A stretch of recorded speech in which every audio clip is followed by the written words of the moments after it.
To all who come to this happy place, welcome. Disneyland is your land. Here age relives fond memories of the past, and here youth may savor the challenge and promise of the future. Disneyland is dedicated to the ideals, the dreams, and the hard facts that have created America, with the hope that it will be a source of joy and inspiration to all the world.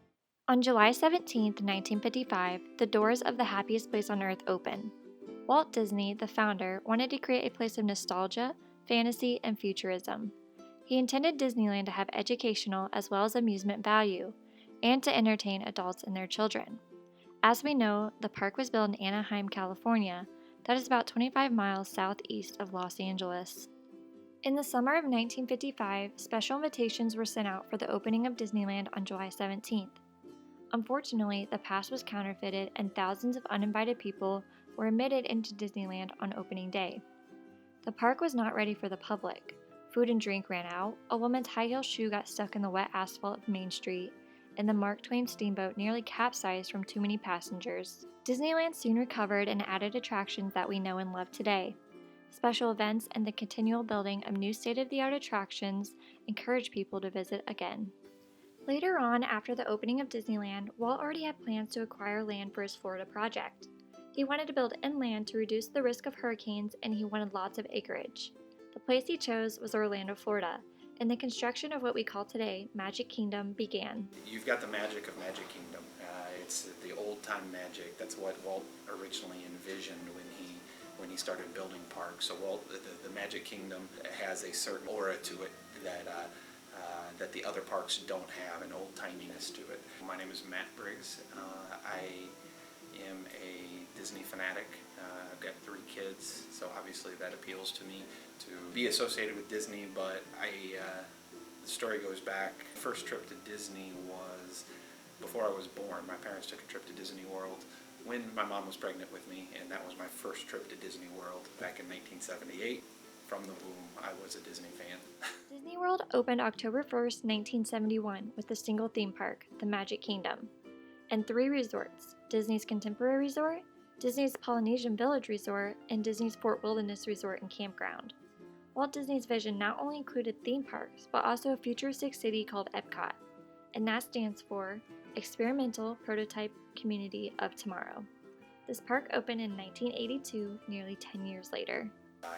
If I'm looking for just a nice, long, relaxing, casual time at a park, Epcot is the place to go. The Magic Kingdom is similar to Disneyland Park in California, reprising the same hub-and-spoke layout and many popular attractions.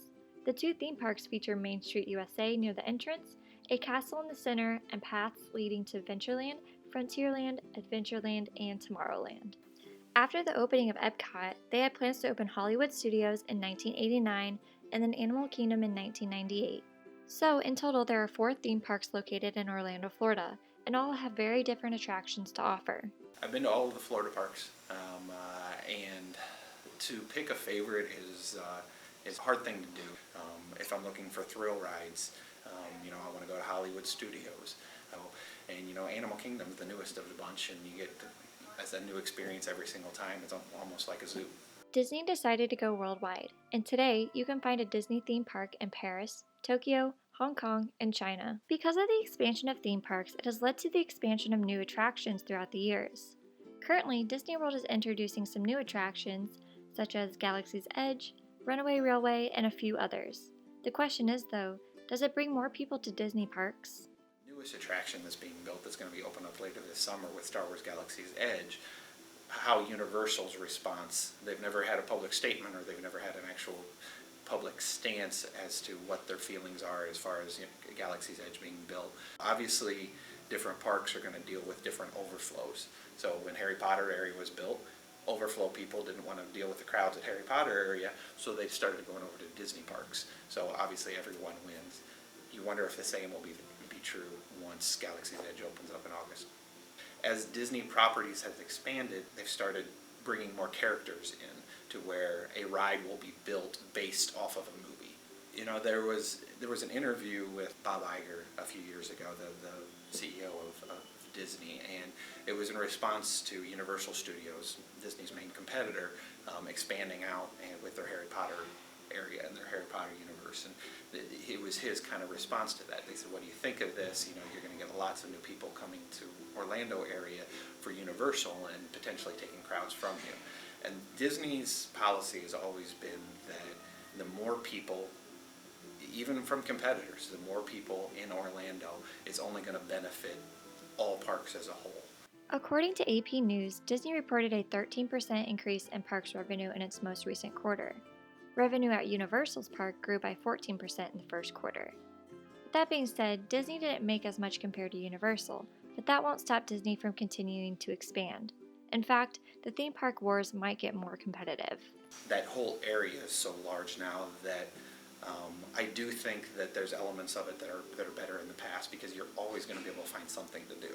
You can go down there for a week and still don't feel like that you do everything.